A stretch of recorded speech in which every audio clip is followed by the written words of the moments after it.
I've been possessions. That's kind of the reason I was going to kind of bring this up because it kind of fits into this movie. But I feel like I've been losing my mind a little bit because I've been having these very vivid dreams.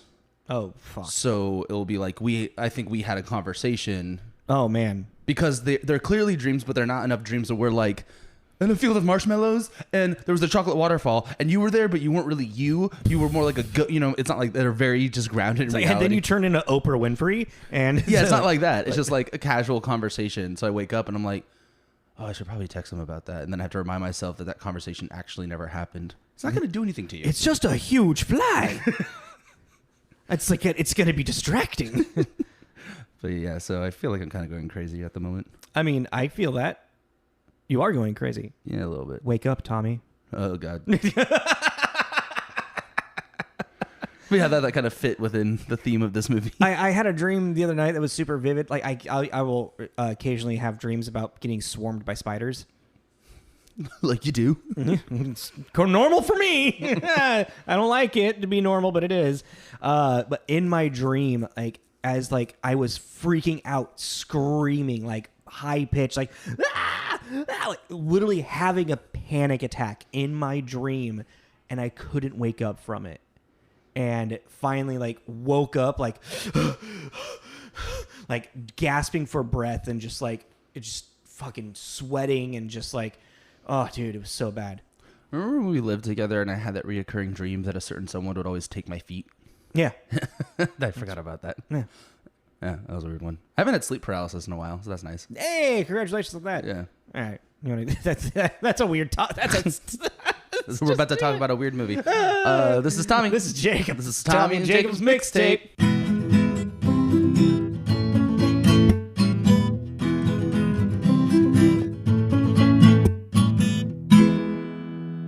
Hello, welcome to episode 99. Oh man, I was actually I wanted to do a Foo Fighters like someone getting the best. You could do what we did. Hey, is someone getting the best Of what? What are you talking of? What? Somebody's getting the best of something? Of you? Of me? You know, I swore I'd never give in. I got a confession to make. I'm no fool. Getting really tired of starting again, especially somewhere new. I love when he's like when he's actually like playing this stuff and like, yeah, no, that's a great fucking song. That's Everlong. You wrote it 25 years ago. You wrote that 25 years ago. Yeah, so welcome everybody. We are doing a very recent movie. Studio. Yeah. If you haven't been following along, we are doing Real Bands Make Movies, and we are doing the Foo Fighters Studio 666. Devil, the mark of the beast. The Mark of the Beast. But yeah. Yeah, so it was real bands make real movies. And this is in the genre of kind of this is a horror comedy. Horror comedy. Yeah. Yeah. Yeah. It leans very much into the comedy, but it has, the horror element, like possession and like gory, yeah, and over the top, like yeah, it's very Kill Bill, Mortal Kombat. I would say it's kind of B movie ish. Yeah. Gore. Well, the guy that directed it does that shit. Yeah. Excuse me. But yeah. I had something. Oh yeah. Hold on. There was one more thing I wanted to bring up with it, and I can't remember if it's gonna be there. Nope. All right, let's just move on. So like we kind of covered. So basically, synopsis: Dave Grohl obsessed and possessed about completing a 45-minute song from hell. Yeah, and also you can listen to this song on Spotify. Under what is it? Dream Widow. Dream Widow. That's a fucking badass metal name, dude. Yeah. It was like it's on their. If you look up Foo Fighters, it's like one of the most recently released under the discography. Oh, is it on their Foo Fighters discography as well? Yeah. Like, because there's an actual like Dream Widow like artist page. Yeah. For it as well. Yeah. No, Okay. but I think the algorithm connects the two. That's really cool. So yeah, I was listening to it, and it's the Foo Fighters doing kind of like generic metal in a way. It's kind of like 90s, late 80s, 90s metal. It's cool though. There's a little bit of doom metal in it, a little bit of yeah, it definitely has like a Slayer feel to it. Yeah, it's Slayer. Yeah, even the cover art has that kind of vibe to it. But it's fun. Like I check it out. It's a fun little like okay cool little Yeah, no. thing they did. And I personally love when they do actual albums to go along with movies. Yeah. Like even I mean this does brought up Still Crazy. The band the fake band is Strange Fruit, and they actually made an album. Yeah. And it's very arena 70s rock, and it's Bill Nye singing. Yeah. And so it's like this is cool. Well, even like Queen of the Damned, like the original music that they had. For that's the only good thing about that movie. Yeah. And it still blows my mind that it's like in the movie, it's all performed by Jonathan Davis, but then when you go to the soundtrack, they actually like got guest singers to do the songs. Yeah, like they had the Bad Kidneys on there. They had David Draymond of Disturbed sings one of them. Yeah, I think Marilyn Manson sung another one. I believe he did. Yeah, and then because there's 3 or 4, I think maybe Chester Bennington sung the other one. Yeah. Chester did. I remember that. Yeah. I can't remember the exact song list of that album. I just remember the song Redeemer. Yeah, and then Forsaken. Forsaken. Don't you see I have not been forsaken? Yeah. Because I'm not the only one. That album is mainly a lot of songs about murdering your partner. Yeah, that's true. That's kind of what all the songs are. All right, well, let's get back on to Studio 666. That'd be fun to review. Actually, it would be. We should do that. That could be part of the fake band thing. Yeah, actually. Like if we would do like another one, but like fake band. That's actually a really good. Yeah, that'd be fun. I like that. We could do that in a little while. So this movie, it came out. Yeah, like we said, it's the most recent movie we've ever reviewed. It came out February of this year, February 25th, 2022. Yeah, I was at the Chinese Theater in LA the 16th, and then wide release the 25th. And so far in this year, so like it's like box office is like, as where it is for halfway through the year. It's number 55 domestically and number 179 worldwide. Oh, wow. Yeah. But like for reviews, I feel like this is very true to what it like. IMDb rating is 5.7. Okay. The Rotten Tomato meter is 56%. Okay. And the audience score is 80%. Like the entire movies, all the movies of this block, this is made for someone. Yes. Very specific. And I think that's where like now like modern day reviewers understand that better than like Tenacious D and The Pick of Destiny or even Spice World. You know what I mean? Mm-hmm. Like I think there was still just kind of like this whole like this like merit of like, I am a movie critic and I'm going to critique this movie. I'm like, how good it actually is. And it's like, Dave Grohl made a fucking movie. Yeah. It's like, have you seen any Foo Fighters music videos? It's going to be fucking goofy. I don't think I've actually ever seen a video of theirs. Oh, really? Dude, he always like plays like different roles. Oh, and he no. directs most of them as well. I remember Best of You. I don't remember the Best of You. I remember Learn to Fly. Maybe it is Best of You the one where he dresses up like this teenage girl? Or is that... No, I thought Best of You was just like he really doing this with the microphone. It might just be what it is. I think it's just them rocking out to Best Can't of remember. You. Maybe it's Everlong that he does the he dresses up as a teenage girl. But Dave Grohl's just a goofy dude. I love Dave I just Grohl. imagine him in Britney Spears get up. What song was that?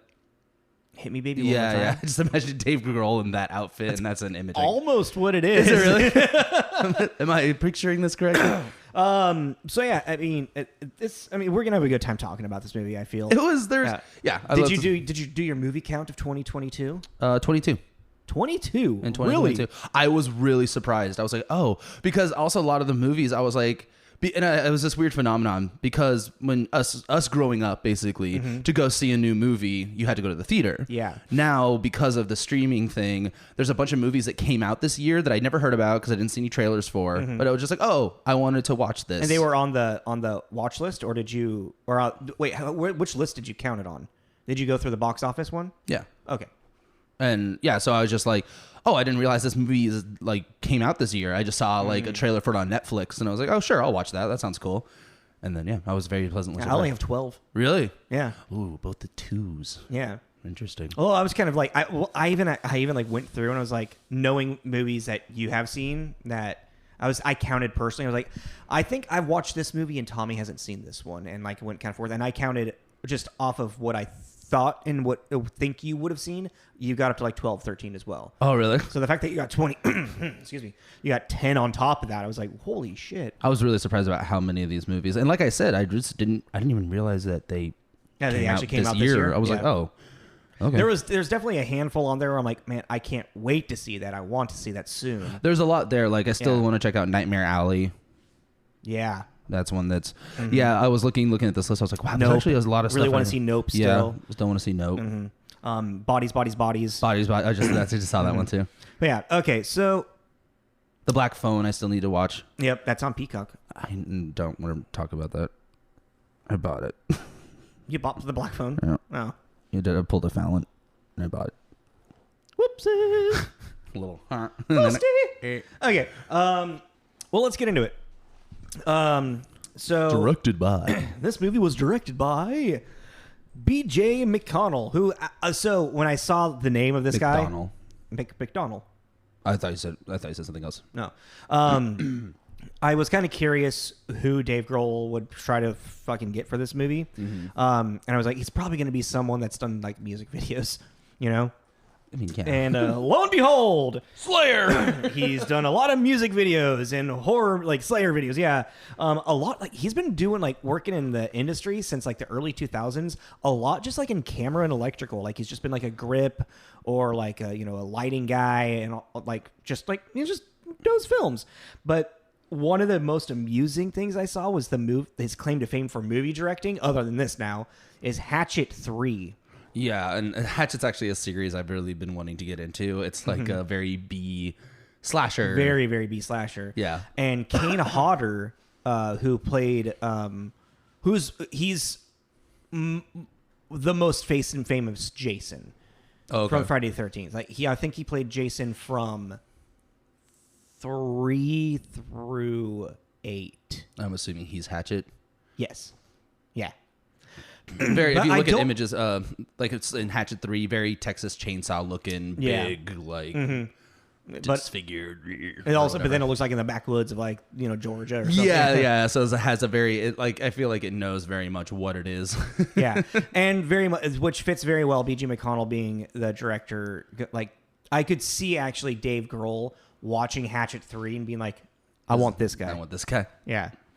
And Dave Grohl might even just know him. Like I actually didn't fully look through his music video list. They may have done some videos together.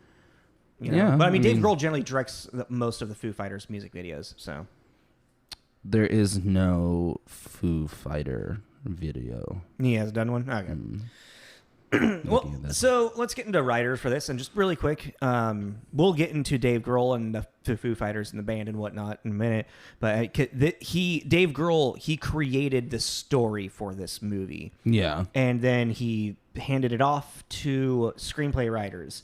Who there's only one on here. Like I couldn't. Well, just quickly, Rebecca Hughes. I couldn't find really anything from her. Like she has a bunch of like just like writing credits on like additional like on TV shows.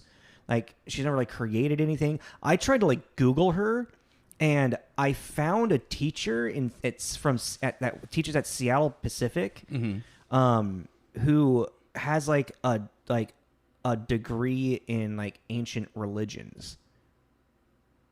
Oh, so I was sitting there. I'm like, I wonder if this is her. And she's just getting a writing credit because she's like, giving information on like occultist stuff. Yeah, I mean, he's from Seattle too, right? Yeah, they all are, right?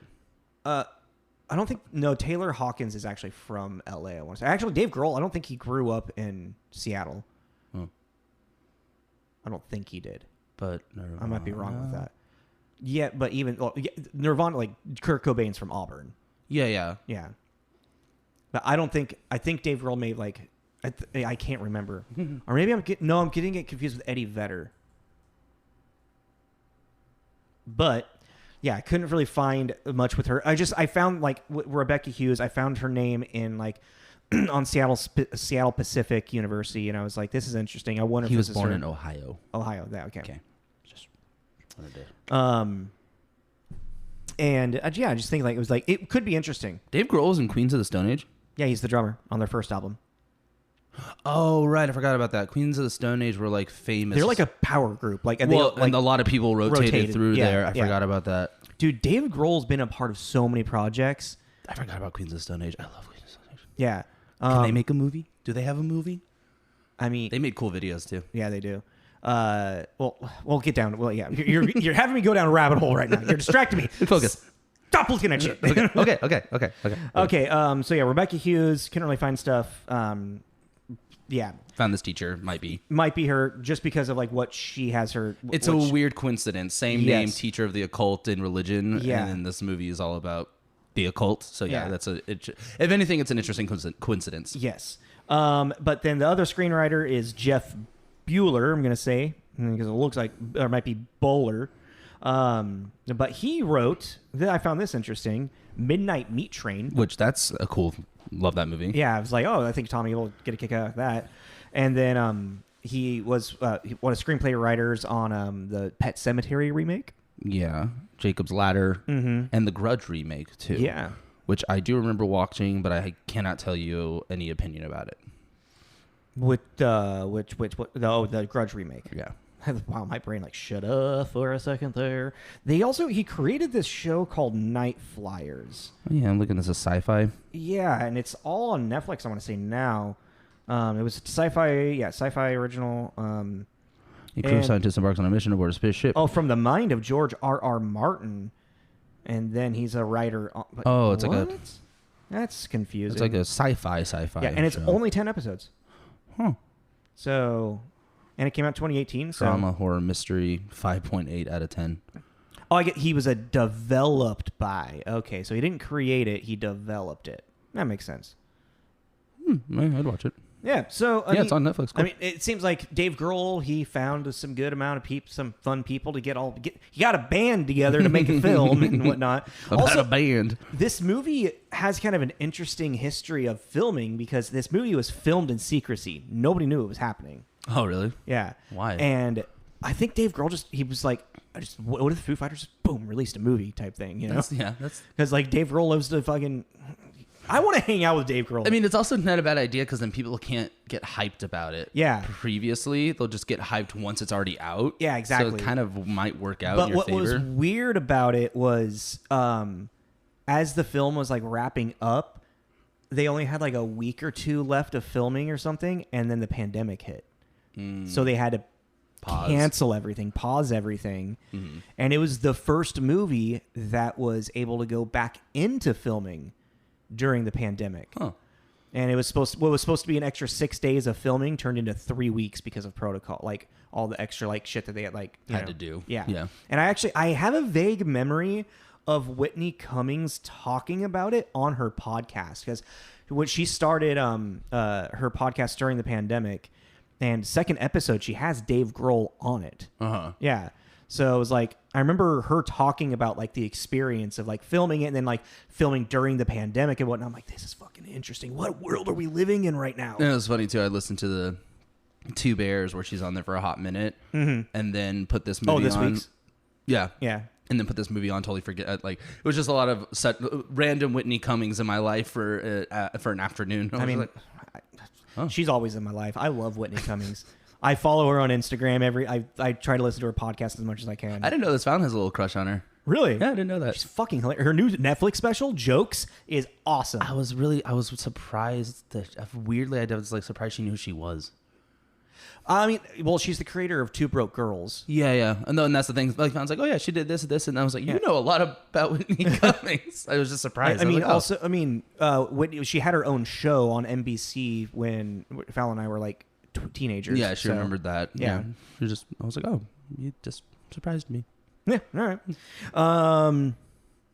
Where are we at? I guess we covered like writer and director, Dave Grohl, production. I mean, let's get into starring a little bit more. So this movie stars the Foo Fighters. Imagine that. Actually, I do actually. It's really awesome seeing all of them and how much they all are actually in it. You know, even though it's like they're horrendous actors. Yeah. This movie has some of the worst acting I have seen in such a long time that I still thoroughly enjoyed. It was bad. It was not great. Dave Grohl is, oh my God. There's like moments where he's like, all of a sudden he's like sees something, and the way he like hunkers down and starts getting into investigating mode, he's like, "Whoa!" and he's like walking all like wonky. I don't even know how to describe it. You got to see it. You got to see it. Yeah, it's a very particular walk. But if you don't know who the Foo Fighters are, the band consists of Dave Grohl. Whoa, stop. Where am I? There we go. Nate Mendel, Pat Smear. Do you want to say what they do? Oh, yeah. Nate Mendel's the bassist, right? Yeah. And then Pat Smear is a backup guitar, second guitarist, third guitarist, I guess. Does vocals, I believe, as well. Him and Chris Shiflett and Nate Mendel, I think they all do backup vocals, like occasional, like for harmonies and stuff, you know. Yeah. Chris Shiflett, another guitarist. Rami Jaffe, who's more like keyboardist and electronic stuff. Yeah. And he's the most recent person in the band. I think he joined in like 2010 or something. On this little timeline, it looks like 2018. Oh, like that's recent. Okay. Yeah, that's what this timeline is saying. Well, like, yeah, 2017 to present. Okay. Touring. Oh, well, here it says, here we go. Here, so 2017 to present, sessions / touring member since 2005. Oh, okay. Okay. So yeah, he's just been a touring person, but now he's like he looked like he weasel his way in. Yeah, he'll float in and out. Yeah. You know, and then now he's actually part of the band. And last, Taylor Hawkins, the drummer who recently passed away early this year. I want to say like in May. It was earlier this year. I can't remember. It was tragic. It was sudden. It was really sad. One of my favorite memories is young, like early Foo Fighters, and I think it's Dave Grohl on on Letterman, and it's just him and Taylor Hawkins, and Dave's on acoustic, and obviously Taylor's on the drums, and he's doing a cover of Stairway to Heaven, mm-hmm. and he just like he starts playing it, and he turns around, and he looks at Taylor, it's just like his joke. He's like, "Wait, this is how it goes, right? Yeah, oh yeah." It's cute, but yeah. It's and then this movie actually has real actors. Well, yeah, real actors in it. Well, then up next, like we mentioned, Whitney Cummings. She's in this. Mm-hmm. She's the goofy, eclectic neighbor that knows more than she's letting on. Like you can tell real quick that she's snooping. You know. Yeah. Some of the jokes that she does in this. She was pretty funny, actually. She is. Yeah. And then we got Jeff Garlin, who plays their record producer. Yeah, like their label handler. Yeah. Jeff Garlin. I mean, I recognize him most from Daddy Daycare and Fun with Dick and Jane, but I also thought it was funny he was a voice actor in the Blade Runner video game. Mm-hmm. He's also the captain in WALL-E. Oh, yeah. Okay, yeah. And then I think he might be most famously known for Goldbergs and Curb Your Enthusiasm. Is he in Curb Your Enthusiasm? He's his best friend. I don't think I've actually... I need to rewatch that. But yeah, so you got Jeff Garlin, also a comedian. Comedic actor. Like, I was sitting there, like, trying to, like... I was looking through his stuff, and I was like, where do I actually know you from? I think he used to do stand-up. I couldn't find anything about it. I have this weird I didn't memory. look up at his Wikipedia, though, but I feel like he's done... Either that or I'm getting confused with Joey Diaz. Yeah. Nah, but I'm pretty sure he did stand-up. Don't quote me on that. Yeah, but I feel like maybe some sketch stuff somewhere. Maybe, yeah. I don't know. Let's move on to Leslie Grossman, who I love. Leslie Grossman, you might recognize in American Horror Story. That's really the only thing that I've ever really like. She was in the 10 Things I Hate About You TV show, which I don't think anybody remembers. And she did a couple episodes of Scandal, and she was in Dexter. And to give you a face to the name, it's she. Oh, okay. I remember her in Dexter. And I've never seen Dexter, so that makes sense why I'm like, who's the character? American Horror Story. She's in Apocalypse. That was the first one she was in, wasn't it? Was Apocalypse? So. And she's like the spoiled rich chick. And then you find out that she was actually that sounds so unnecessary. That's such an unnecessary spoiler. So not needed. And then she's also in 84.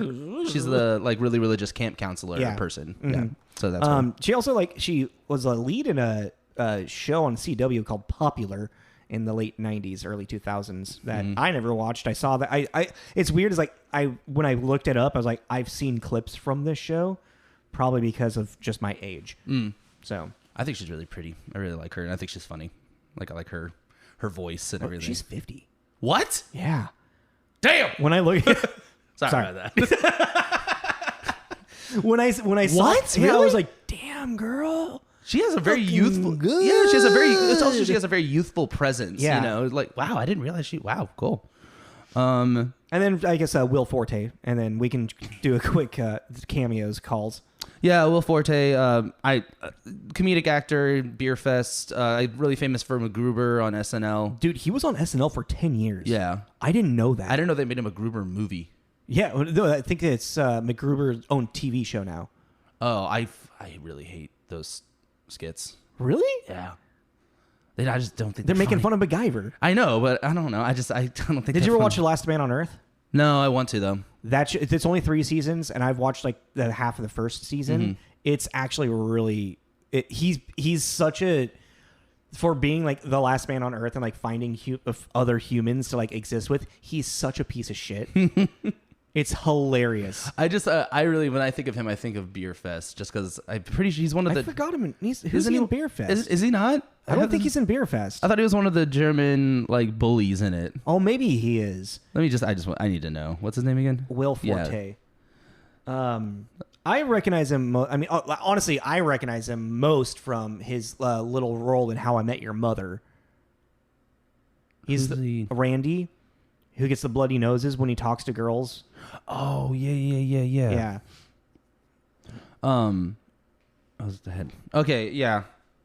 I don't know if he's in. I might be totally making that up. He's in Rock of Ages. I don't even know when Beer Fest would have come out. Oh, here he is. How I Met Your Mother. Randy. 2 episodes. How many episodes? It says 2.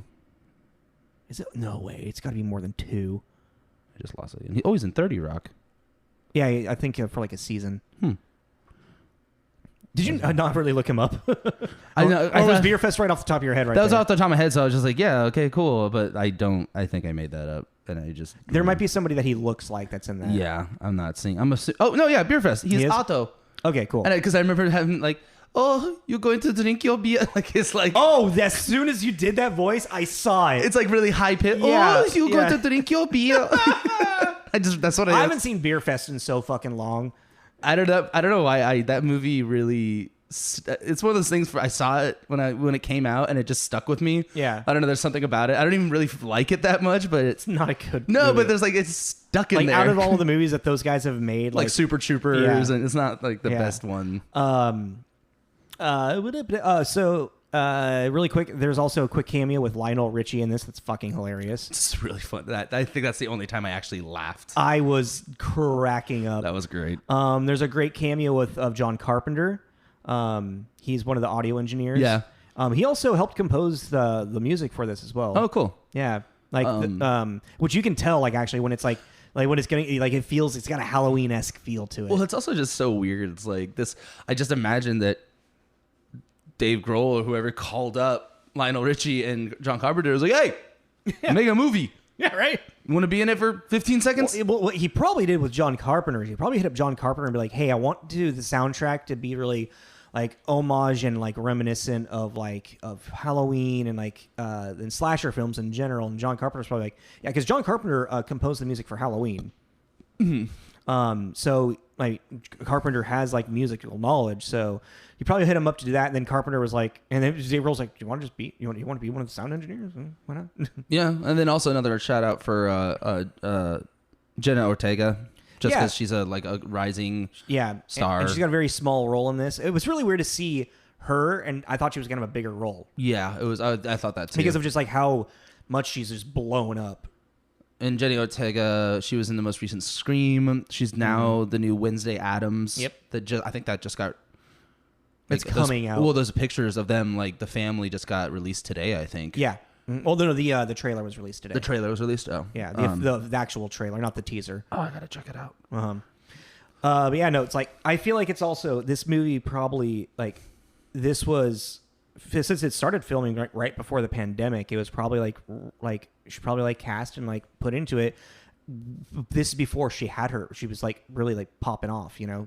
That'd be kind of interesting, and I'm sure don't know her career well enough to like, but I'm like, okay, so you had Scream, you have this, and then now you have the like Addams Family, all very dark. She also did X. She's an X, Yeah, as well. I'm like, what if She's got a very great screaming face. I'm like, what if this is Terrifying a rising scream queen we got? I think it is, which would be cool. I really think a it Jamie is. Lee Curtis, you know, but of this generation, that'd be cool. Yeah.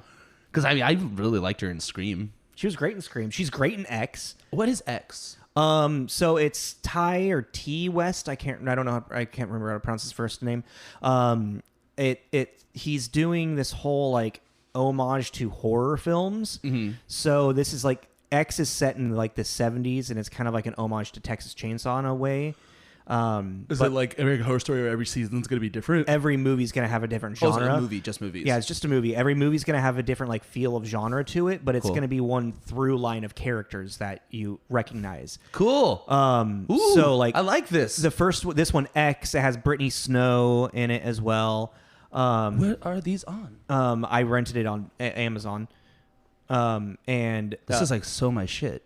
Yeah, I know. When I told you about it, I was surprised you were talking to someone else. Yeah. Dissociative personality disorder. Yeah. Okay. I think that's what's happening. Where was so it's like Texas Chainsaw kind of like inspired, but the whole premise is this group of kids, they go to like rent this like a house by like the guy's like farmhouse type thing, and they're making a porn. And so they like start filming the porn, breaking the first rule. Yeah, no, exactly. No, and that's kind of like the whole joke. It's like it's like, well, it's not just a bunch of teenagers going to party. They're going to make a porn. Yeah. And like Jenna Ortega's character, she is like the young the young woman who's like she's like the boom mic for she's girlfriend to the cinematographer. Mm-hmm. And while they're sitting there and they're talking about free love and sex and all this stuff, she's like, I want to do a scene, and he has a fucking mental breakdown, her boyfriend. Oh, okay. Yeah. I don't know. It's actually it's amusing. It's fun. I think you'd really like the movie, and she has a great terrifying terrified face. Young. Yeah, she's like only 20. She's like 19. Wow, I didn't realize she was that young. Because it's like I feel like she's been, I don't know, maybe it's because that whole COVID time warp thing. Possibly, I feel like she's been on the scene for a minute, but it's like, well, didn't she like her first really big movie was the one with Mark Wahlberg and Rose Byrne, right? Instant Family. Is that her in that? No, that's someone else. Is it? No. I mean, she's young. You can find her list really quickly. Oh, she's in Insidious 2, another horror movie. Richie, yeah, she's not in Instant Family. You were thinking of her as like the older She's daughter. in You. She's the young girl in You. It sounds like you're about to do inspirational. She's in You. She's in season 2 of You. She plays the young girl that, or maybe it's season 3, but yeah, oh no, yeah, it's season 2, I want to say. Yeah, were you thinking of like an Insta Family, the older? Yeah. What has she been in? What is it? We're going too down far, like down the rabbit hole. Bring it back. Like the fact that I went too far down on the X, I think is too much. Anyway. Okay. But yeah, I want to watch that. That sounds cool. Okay. And that's our cameos for Studio 666, which is the movie we're supposed to be talking about. Dear God. It's fine. Just live and learn. What do you got for reviews for this, Tommy? Okay. All right. Let me get myself all settled here. So on Metacritic for the critic reviews, 8 positive, 16 mixed, 2 negative. Word. So for the positive, I picked 83 out of 100 by Liz Shannon Miller at Consequence, which I think is a really cool name for a website. Loud, gory, sometimes silly, sometimes scary, and nearly always constant fun. Studio 666 is tailored to a pretty specific audience, but has the potential to break outside of that niche thanks to its commitment to old school horror tropes with a hearty side of rock and roll. Yeah. Mixed. Let's see. Where is it? I lost it. Oh, there it is. 50 out of 100. Tim Gearson at Screen Daily. Gory rather than scary, and goofy instead of very funny. This fitfully amusing horror comedy will be embraced by fans of the popular band who demonstrate that while they're adept musicians, they're not similarly gifted at delivering killer punchlines. Negative 37 out of 100. Michael O'Sullivan at the Washington Post. Studio 666 is either a delightful lark or a mystifying waste of time. Your pleasure will probably depend entirely on how you feel about Grohl. All right, yeah. But yeah, so to get into this movie, and let's start at the beginning. Did you like it? I really enjoyed it. Okay. I really, really enjoyed it. I was also just remembering the Hot Ones episode that Dave Grohl was just recently on, and he got Sean Evans drunk in the middle of the interview. Like, we're at the end of it, Sean Evans is like going to give Dave Grohl a hug, and he's like kind of tearing up. To be focusing on 666, Jacob. I'm sorry. I'm going to talk about Dave Grohl for a second now. But yeah, I did enjoy the movie a lot. I enjoyed it, but I thought it was really stupid. It is stupid. It's stupid as shit. It really... And also, I was also checking out of it by the end of it, because I'm like, It did get to that point. I'm like, well, okay, what more are we gonna do now? Because I mean, also it's like an hour and 45 minutes. They could have cut like 10 minutes out of it. Yeah, and it just doesn't need to be. Because also, like, I think what the kind of bummer about this was, it doesn't do the comedy super well, and it doesn't do the horror super well. I think I really went in expecting a Tuck and Dale versus Evil. Like, I mean, it definitely has that feel though. But I know, but Tuck and Dale is so much funnier. Yeah, because it actually has people that know how to act. Yeah, like there are people that can deliver a punchline. Yeah, you know, but like, swear officer, this college kids coming around my property, killing themselves. But I mean, like but the whole thing is like you're watching the Foo Fighters just be old pretty much. It's actually kind of fun. Pat Smear is actually kind of really funny how he's like doesn't have the room and he's like sleeping in the kitchen. Yeah, like yeah. But yeah, so like the whole idea is like, yeah, they go to this haunted mansion in Encino somewhere, and they've been having a creative lull, and they have their 10th album. Yeah, they need to release. Yeah, they need their 10th album done. Dave wants it to be something that's never been done before. It's their 10th album. They got to make it, like something big. Yeah, and so Pearl Jam high five. See, that's the thing is like there's a lot of shit like that where there's humor from like 90s grunge era that I'm not sure if you caught all of it. Probably not, no. Like even like the one that's like the Pearl Jam high five, that's the album cover of 10. Mm-hmm. And even as they're doing that, like the first one that they do, he's like, Jeremy's still smoking. He's referencing to Jeremy, the song by Pearl Jam. Mm-hmm. And just like little shit like that where I'm like, I'm picking up on little things like that. I'm like, this is fucking cheeky and stupid and funny. I love this. It's for Gen Xers, man. I'm like on that bridge of like millennial and Gen X, You're the connecting force. I mean, the Lionel Richie thing was funny. I loved that so much. It's like Dave Grohl's having hello? Like a dream, and he's singing "Hello" by Lionel Richie, and then this like Lionel Richie shows up, say, "Hey, that's my song. I love that song. I like that song. No, I love that song. I love that fucking song. Don't ruin my song." I like playing that song. I like listening to that song. Don't ruin my fucking song. Yeah, it was so funny. You're like, get your own song, Dave. Yeah, and you're just like, the fuck just happened? I think that it was so out of left field that I feel like it's probably some type of inside joke between the two of them, or just maybe in the music industry that we don't know. Yeah, it felt like we were getting let in on a secret joke. You know what I mean? But we still don't get. I mean, there could be also something like, this is all just speculation. Maybe at one point Dave Grohl wrote a song that had a similar like build and bridge in it. Yeah, like right. Hello. Yeah, or maybe. I honestly think that's a Google thing, and that'll probably say something. Possibly, yeah. I try to do a little bit of like digging into like fun stuff about this movie, but there's just not really a lot. Well, I couldn't even find a budget for it because everything was in secrecy. Yeah, it grossed $3 million. Yeah, and also by looking at it, it's like I can't imagine the budget being huge. Even like looking at who it was produced by, it doesn't seem like it wasn't produced by any big name person. Well, yeah, even Grohl, he was one of the producers. Yeah. So, yeah. All of the band is documented or put down as executive producers. Yeah.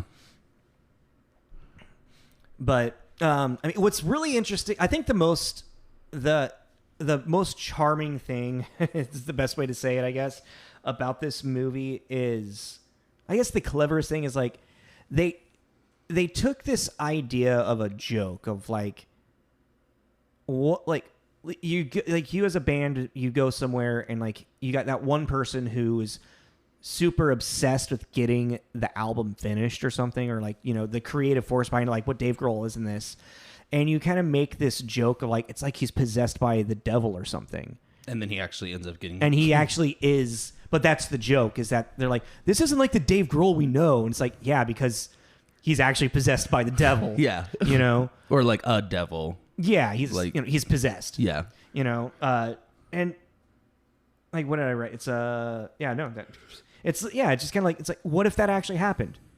What if the person that was, you know, the driving force of it was murdering everybody? I found the answer, by the way, of the Lionel Ultra thing. What is it? The screenwriter, so this is on MSN.com. The screenwriter Rebecca wrote Lionel Richie into the script. She wrote that scene in the movie. It was a hilarious scene without knowing I knew him. This is Grohl talking. Oh, God damn it, really? And I was like, wait, do they know that I know Lionel Richie? So I texted him, hey, man, it's Dave. We're making a horror film. There's a really hilarious scene. Do you want to be in it? He texted back, absolutely. And that was it. So they were just friends, and Rebecca wrote in Lionel Richie. That's hilarious. And he was like, wait, I know Lionel Richie. I can actually get Lionel Richie. I mean, you know what? That was probably just kind of like off a whim. She's like, I would assume Dave Grohl knows everybody in the goddamn music industry, just for like all of the projects he's worked on. Like, he's got to know almost or he knows somebody that knows them. Yeah, probably. I mean, cause like you said, like he's been around since the dinosaurs roamed the plains, you know, like, it's like from, that was rude. I'm sorry. Yeah. Sorry. Like, he started out in a punk band in the late 80s. That's before he went to Nirvana to be the drummer. And he ended up replacing a drummer, and then, creating the Foo Fighters. Was drummer with Queens of Stone Age. He was the drummer on Tenacious D's first album, or one of their albums. He played Satan in their movie. He has this amazing album called Probot, and it's him working with just a bunch of different rock legends. Like, he has a song with Lemmy on it. He did a song with, I want to say, King Diamond, or maybe I'm getting confused with another album. But yeah, no, like, he's just like reached out and like worked with so many different musicians through all fucking different types. Well, yeah, and in their career too, they have won 35 awards and have been nominated 113 times. Yeah, 15 Grammys, like, it's pretty crazy. Like, I just thought it really. They're rock legends. Yeah. Well, let's get back onto the topic of the movie. So like the whole thing is, Dave Grohl getting possessed. But what's fun about the whole thing as well is like how the lead up to him getting possessed is, and like, because this house apparently there's like apparently this like ritualistic sacrifice that the band, or that Jeff Garland's character and Leslie Grossman's character are kind of like behind, like this cult thing. Yeah, like it's that whole, the elite of LA are actually all Satanists and cult lead members. Mm-hmm. But then like there's this whole like thing too that I guess that's a good way to put it. There are things in it that are like a funny idea that just weren't maybe executed great. Yeah. But like he's obviously possessed and he's doing really weird shit like eating raw meat and just being a monster. Cannibalism. Yeah, and just being a monster in general. And like the band is aware of it, but they kind of are like fine. Yeah. But not fine. It's kind of like they're turning the other cheek, just like, let's just okay, geez, yeah, we'll just finish the fucking, rather than be like, peace. Because the whole thing is like, as soon as we're done with this album, I can fucking leave. So let's just get the album done. Yeah. But so they keep like making this justification of, it's like, no, you can just leave. Like, your front man's losing it. Like, let him spiral. Like, especially if you don't know about the possession. But yeah, there's this magic book made of human flesh that drinks blood. Very Book tropey. of the Dead, pretty much, yeah. Yeah, very tropey. Found in the basement. It looks like the Necronomicon from Evil Dead. 100%. Or it kind of reminded me too of the Hocus Pocus book. Yeah, it looks like that too. Book. So yeah, there's like a lot of tropes, but there's that whole thing too like even the bandmates doing this kind of weird justification is every single horror movie. Like, what's that guy's name? Evan Williams or Nate Williams? What is his name? I always bring him up. Oh, the one that is like the line of coke and then like the Let's Make a Movie. Evan Williams. But now he has this new series where he's like doing every dad in a horror movie ever. Oh, really? Yeah, and it's that whole thing of like, honey, I swear there were glowing eyes outside the window. No, it's just probably fireflies, making these justifications. Yeah. And it's gotten to the point I even tell my partner too all the time. I'm like, yo, if you tell me that at the top of our new house, you just saw a little boy and then you went into the room and he was gone, I'm going to believe you. Like... No, I'm pretty sure we're just, lights reflecting off of the dog collar. Of Mercury and then hitting the dog collar, and then it made you see a little boy in 1960s clothing, dear. But yeah, so the band's doing that, which is like a funny like trope, Yeah. like fine is fine. It's fine. It's like, no. There's also a lot of just like jokes inside of like within for the band, I feel. Like they go into the kitchen and while they're looking at the house and she's like, "Oh, is there a cook in the group?" And Dave Grohl's like, "I'm pretty good behind a grill if I don't say." If you like your meat dry and what is it? Burnt. Yeah, burnt and dry. Yeah. Right. Fuck you. Yeah, it's like it really is like it's what it is it's like, a bunch of dad jokes. Yeah, but it's also it's like it's kind of like. I get like you mentioned Evil Dead. You know how Evil Dead was like a college project. Yeah. It's kind of like that. It's like they're just friends that want to make a movie. Yeah, but they're also famous rich people that can make a movie that maybe shouldn't be making a movie. But that's also but kind they of can, so they will. Kind of like I'll do it again. Yeah, that's also kind of the like merit and charm and amusement of it. It's just like these motherfuckers. But they're making it for the Foo Fighter fans. Yeah. So again, like we said in the very beginning, it's like this is made for someone. This is made for Foo Fighter fans. Yeah, exactly. And it's like I could see because that's the thing. I mean, I've casually listened to the Foo Fighters my entire life. I've never been like a huge fan of them. I mean, I would love to like. I would see them. I would go see them in a heartbeat. But if I could afford the ticket, I don't know their discography very well. I don't know much about them. I know more now because of doing this episode, but. It is there. I can see why if it would be more endearing to an actual fan. It's like my friend Josh in Spokane. Like the Foo Fighters is one of his favorite bands of all time. Yeah. So I'm sure. I think he's already watched it. But it would be fun to watch your band kicking it, and making these stupid little jokes. Yeah. Like I could see, like how Rami Jaffe is like just, this weird like tantric sex guy. Yeah. Always has his sunglasses on. Mm-hmm. He reminded me of somebody. Oh, he kind of reminded me of Paul Rudd and Anchorman. Oh, okay. Sure. Well, just the thing. I see what you mean. Because doesn't he have he has the Panther cologne? That's right. Oh, it's the tiger's piss or whatever. Yeah, whatever the hell it's called. 60% of doctors say it works 100% of the time. Yeah, I don't know why that's what he kind of reminded me of. And then like like we said earlier, getting into like the deaths, the murders of the characters are all like over the top, like what, super over the top. Like, what is the first murder actually? The delivery guy. Is it? Well, Jen Ortega at the very beginning, I guess technically. No, but I'm talking about Grohl's like murders. Yeah, and it actually has like a slow build to when he turns into like he gets possessed by the gardener. It's very Amityville horror. Yeah. It's like the house is a gateway to the other realm, and it slowly picks a person and focuses on them to make them go crazy. Dude, like there's also a lot of like just stupid music humor in it. Like when he's like, "All right, guys, so this is in the note of L." Like, oh wow, yeah. You found a new, or you just discovered a new note? And then he's like, "Fuck yeah!" He's like, "Yeah, man." They're like, "You gotta rock." And then like Chris Shiflett, the guitarist, like, "So it's like an E flat? Is that type?" And he's like, "No, it's an L." Fucker, I said it's an L. It's in the key of L, man. Wrap your head around it. You guys aren't even fucking listening to me. Or like even the whole delivery guy thing. You forgot my ranch. Oh, I'm sorry. I can just take a couple minutes. I'll use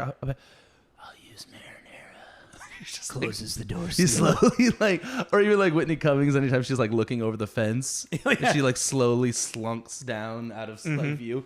That was funny. Or even like when she's talking to, she's hot. When she's talking to excuse me, when she's talking to Rami Jeffy outside, and then all of a sudden like you see Dave Grohl like behind the curtains. Or even she makes the lemon bars with cocaine. Yeah, my special ingredient. Oh, is that cocaine? Yeah, just really like.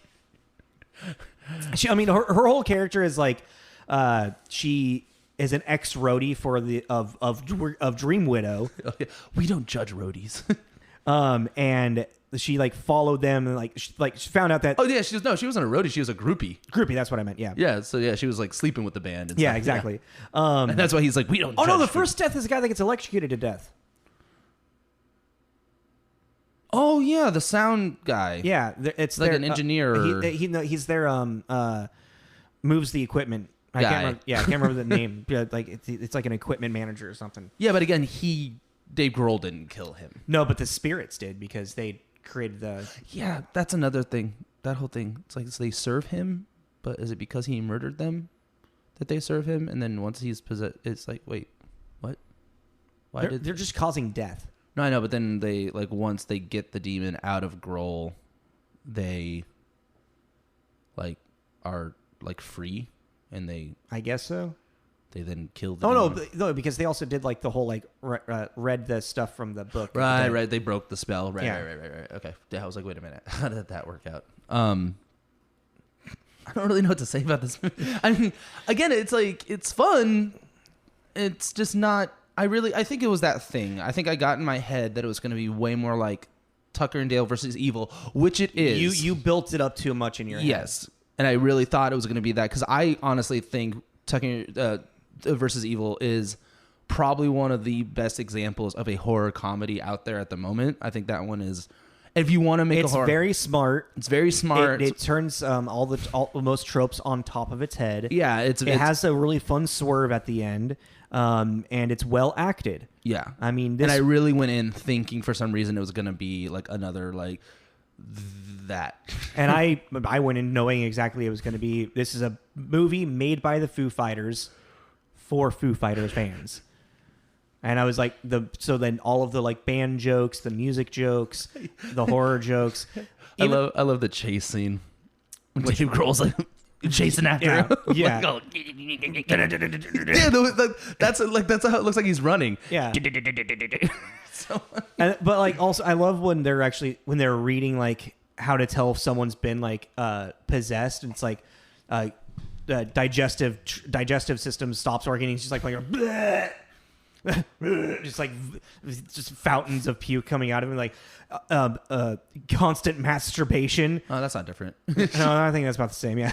And then like levitation, and then you just see him like float into the room, and then you float out really badly, like graphic into it. Like it's dumb. It's really really dumb. But it's meant to be dumb. Yeah. No, it's like they really lean into that. So yeah. I don't know. I guess we can get into just reviewing it. I mean, there's really not. I mean, I don't really rating have much. You mean? Oh yeah, rating it. Like, what have we been doing? I mean, the twist at the end. I will say this: the twist at the end with like, well, I guess bringing back the like Jeff Garlin and Leslie Grossman as like everyone in like Hollywood elite are all Satanists. I feel like it makes sense because of how they set it up, but I feel like it just started to add too much to the story and whatnot, and even at the end too. But it's also like it's kind of feel like that's Dave Grohl he's poking fun at as many people as he can wherever he can as well. Yeah, and also like I might have just been reading into it, but I kind of had this funny idea of like, you know, he went through the ritual, he completed the song, so now he's ready for his solo career, which kind of implied that. Anybody who does who elevates to being just a solo artist and not a bit like they sell out they sell out stadiums on their own. You have to murder everyone. You know, like I was like, is that kind of that's kind of and that's also kind of the joke is like if you're going solo, you've sold your soul. Yeah, like you've to the Hollywood elite. Yeah. So I was like, oh, that's kind of thing. Like so, like who's idea. Gone solo and actually like been successful. Rob Thomas a little bit from Matchbox 20. Justin Timberlake. Jason Timberlake. Beyonce. Beyonce. I mean, yeah, Beyonce, Justin Timberlake. Like, who's really, Like really... Steve Perry from Journey almost did, and before he had like throat cancer. Who else? I'm like totally blanking. From Genesis. Serge Tankian didn't... His didn't really take off. He didn't super Jardways didn't really take off. Phil Collins. Sting. Yeah, okay. But I mean, even when I listen to the Police, I'm just listening to Sting. Also, I don't really like Sting. That's very... I see what you're saying, but I think because I grew up listening to the Police, and then Sting was very prominent in my house because of my dad. It's very different, in my opinion. I don't know. Almost every fucking Sting song sounds exactly the same. I think Sting is super overrated, actually. I like Englishman in New York. That's a good song. Anyways, I know we want to wrap up, but I really want to stick on this just for like a few seconds longer. Yeah. I'm liking trying to think of like who's sold their soul to Satan for a solo career. Or had success with it, yeah. Because I want one to find one to be like, they totally did. You know what I mean? Like, I would totally believe Beyonce sold her soul to the devil. But she's really talented, though. Yeah, she is, yeah. So was the deal. So was Justin Timberlake. All